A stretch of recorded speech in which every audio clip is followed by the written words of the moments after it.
Hi, welcome back. In this class, we'll look into escape codes, anchoring, and flags in writing regular expressions. In writing regular expressions, we can use some special codes to find specific types of patterns in data, such as digits, non-digits, or white space. And here are some of the escape codes. For example, /d matches with a single digit. /d matches with a single digit. And /D matches with a single non-digit. Alright. And /w matches with a single alphanumeric character. Here /d only matches with a single digit, whereas /d matches with the alphanumeric, both alpha and numeric characters, the single alphanumeric character. And also /W matches with a single non-alphanumeric character. All right, and /s, small s, matches with a single white space character. A white space could be a tab, a space, or a new line, etc. So yes, /small s matches with a single white space character. And capital S, /capital S matches with any single non-white space character. Alright, and there's another one, /b. /b is used for matching word boundaries. Okay, /b matches with a word boundary. Let us see some code examples that will make it all this very clear. Let us copy a text here. I will use this text for testing these escape codes. Let us run a find all on this. Dot find all, right? We'll write a regular expression and followed with a text. All right, the regular expression, let us look for this numbers, numerical numbers. I say for that we can use a escape code, that is a /d. /d will give a single numerical. It will look for a single numerical number. It will look for a numerical number. Let us see what we get. /d. If I execute this one, I get 125. Each, it is taking each as separately. We get a 1, 2, and we got 3 matches. Basically, we got 3 matches. Match on 1, 2, and 5. Suppose we want exactly the whole 125, not as 125. We can add a repeater. We can add a repeater. We can say we can use a star or a plus. Let us use a plus. We get if I execute this one, I get exactly it picks it matches on 125. And let us see what happens. Suppose if we use capital D, right? Instead of small d stands for a single digit. Suppose the capital D stands for a non-digit. If I execute this one, it is picking on all the non-digits. It is picking on T, H, E, and all that, matching on all that. So, and also here also, suppose if you add a plus here, it will pick on the words. I mean, this whole thing, see, it has 2 matches. This is one match, and this is the other match, right? If you see the text, these are all non-digits, right? It's matching on everything. It is trying to match because this is a greedy pattern. So it is matching on all the things up to here. So that is one match up to here. And it cannot match on this because 1, 2, 5 are digits, because this /d looks for all non-digits. So finally then it is picking on dot. This is a non-digit. So that's why we got two matches with the cost of Python course is dollar is as one match and dot as a second match. Let us see a space character. Okay, suppose let us see, instead of D, I'll use a space character. All right, and let us see what we get. It has to match on all the spaces. Say the 1, 2, 3, 4, 5, 6. We must get 6 matches. 3 plus 3, 6 matches. All right, and suppose what is the capital S for this? Capital S is the opposite of a space, non-space character. If I execute this one, it will match on all the characters.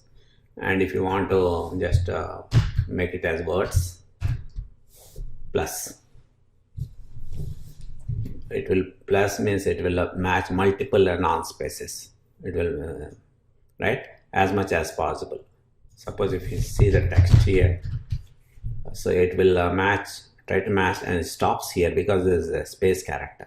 It's not a non-space, so it stops there. So this is what it finds. Then it moves on. Then it looks for. Then it gets cost.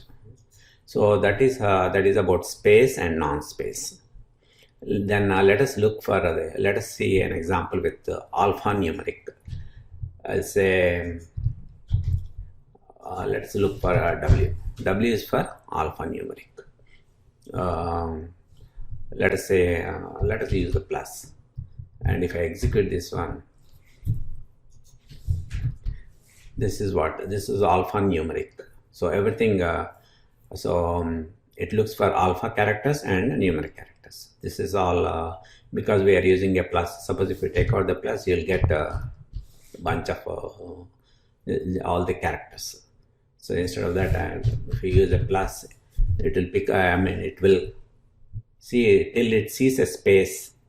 Alphanumeric means it only from letters A to Z, capitals and small letters, and plus the numerics 0 to 9.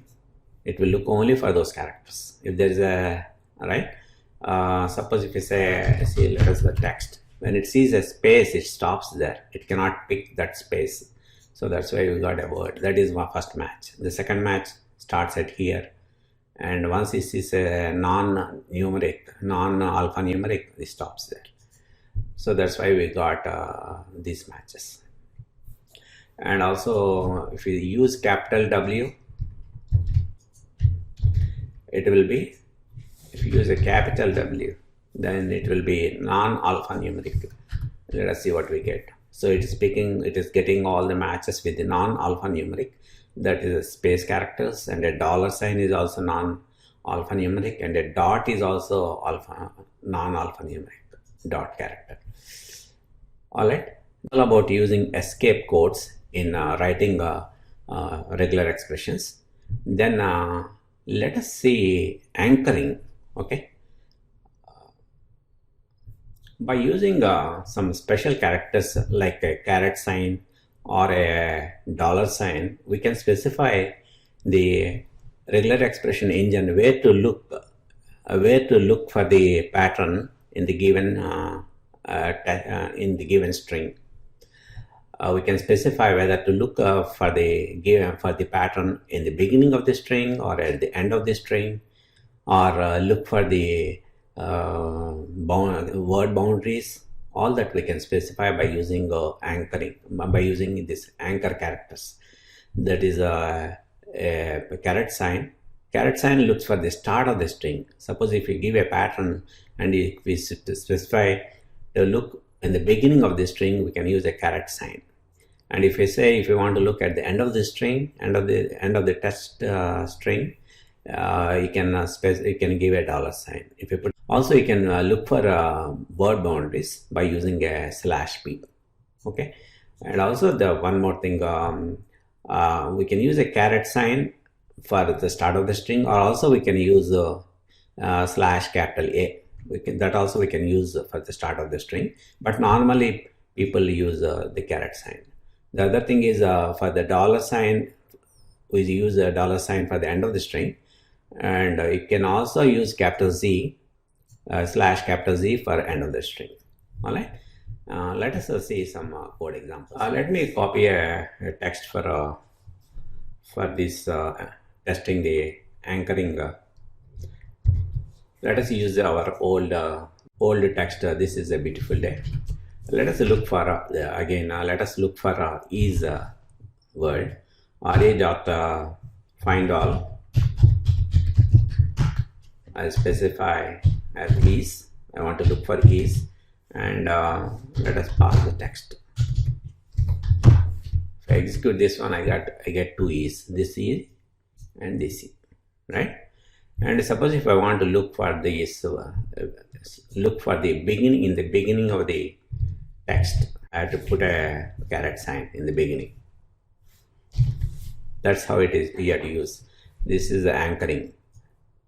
So you are saying that look for this pattern. This is, the word is, the string is in the beginning of the given text.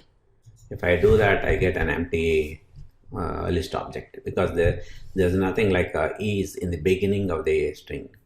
All right. Suppose if I look for let us look for T. So there is a T in the beginning, then we get a T there.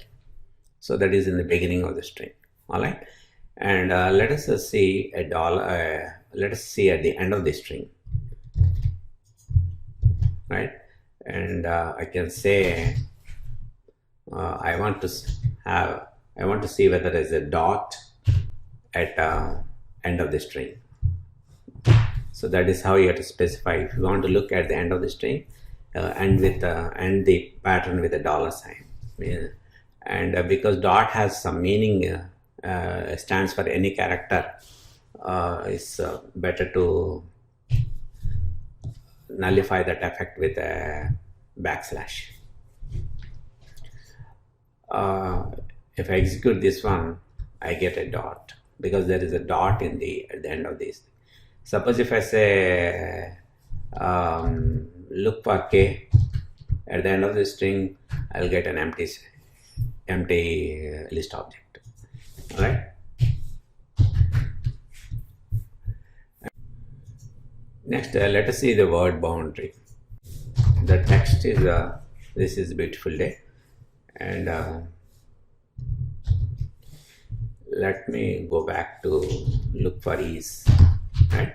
That is is. But suppose you want to only look for this is, but not this. This is a part of the word this. So you don't want like that. You want just this is.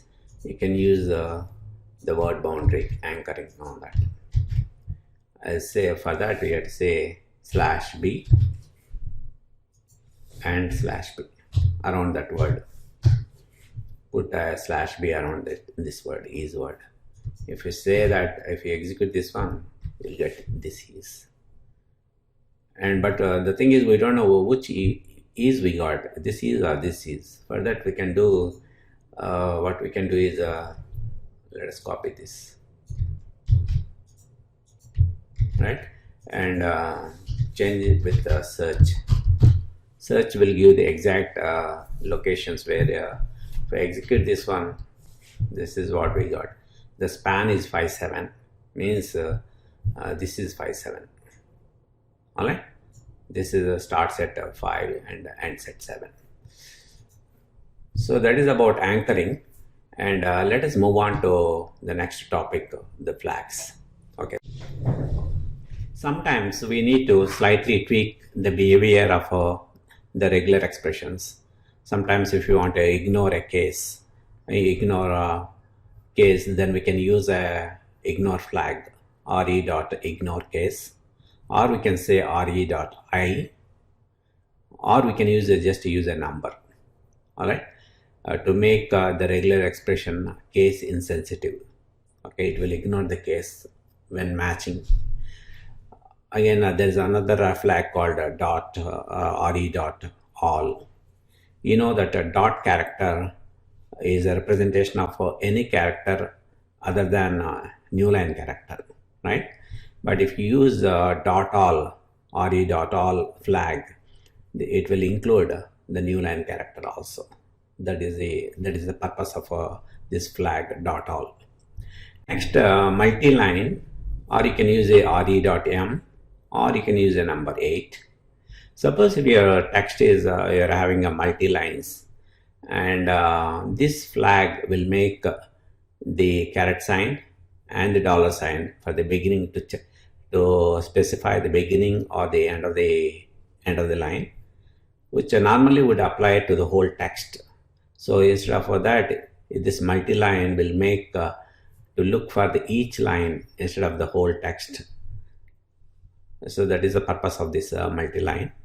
And then there is a verbose. Verbose, you can use re.verbose or re.x or 64. You can use the number 64.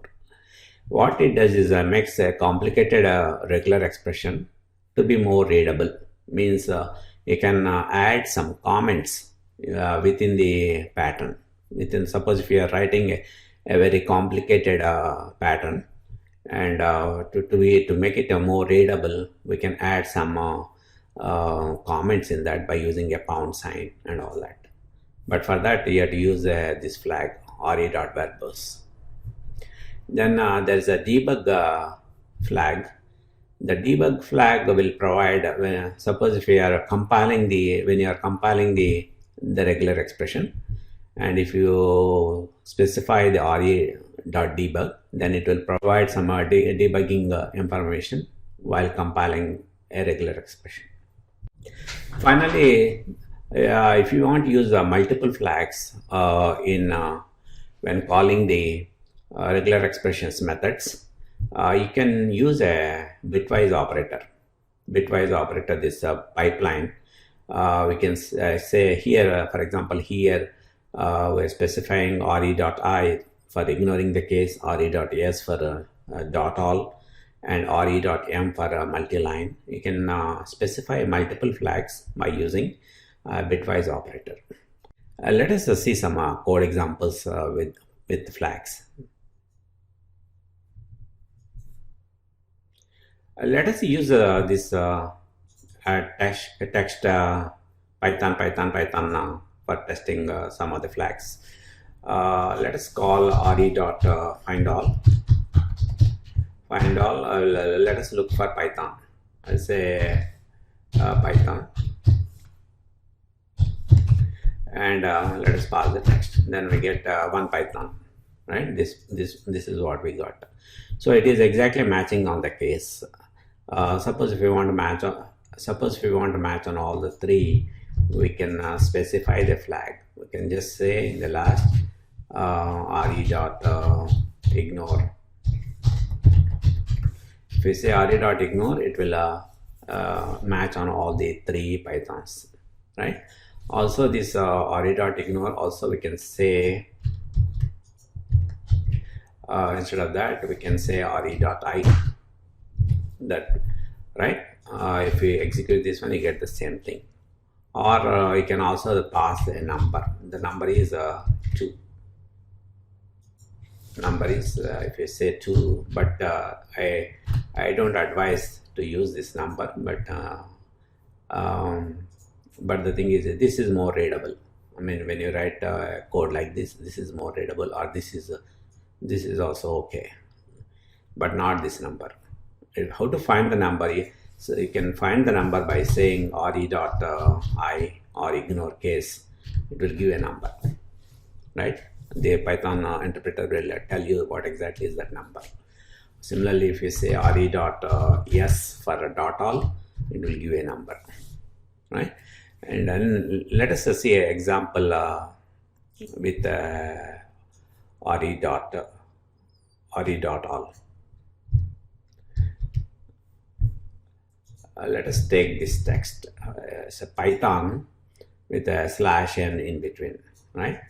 And if I say re.findAll, right? And let us write the regular expression here, and let us pass the text.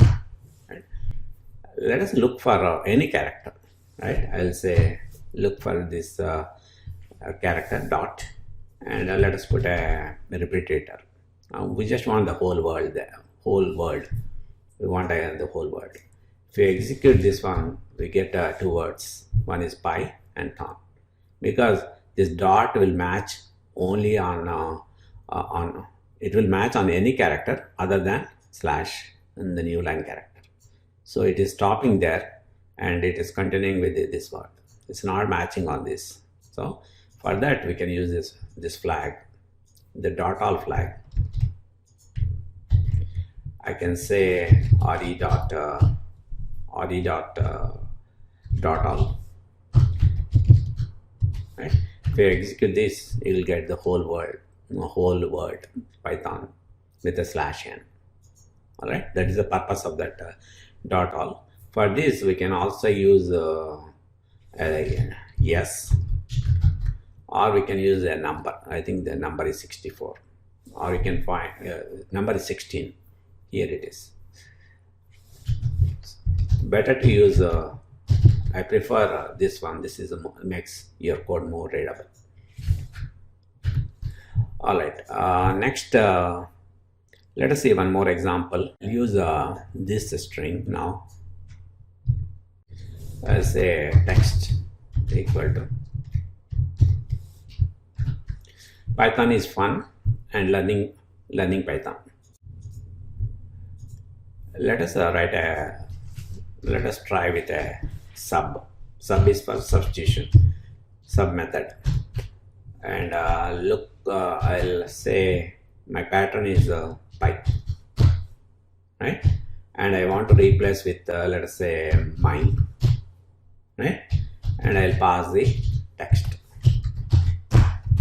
So that is my sub method. Sub is for substitution, and I'm looking for py, and I want to replace with my, right? Let us see what we get. So Python is fun, learning Python, right? Here what happened is this is not replaced, because this is looking for capital P and Y, whereas here it is small p. So you know what we can use? Ignore case flag. Here suppose we can say after text, if we say re.I, that will ignore the case. Now if we execute this, Python is fun, learning Python. Why we got the same thing? Here we have to say flags. For this, for sub we have to use say flags. If we execute this one, we get Python. Let's say Python is replaced.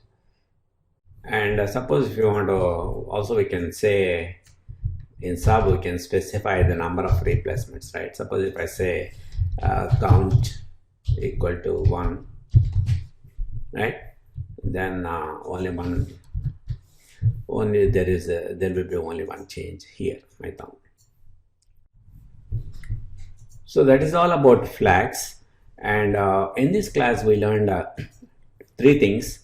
One is how to use escape codes, and the second is how to use anchoring characters, that and how to use flags. So we covered these 3 topics in this class. In the next class we'll cover groups and named groups. Okay, thanks.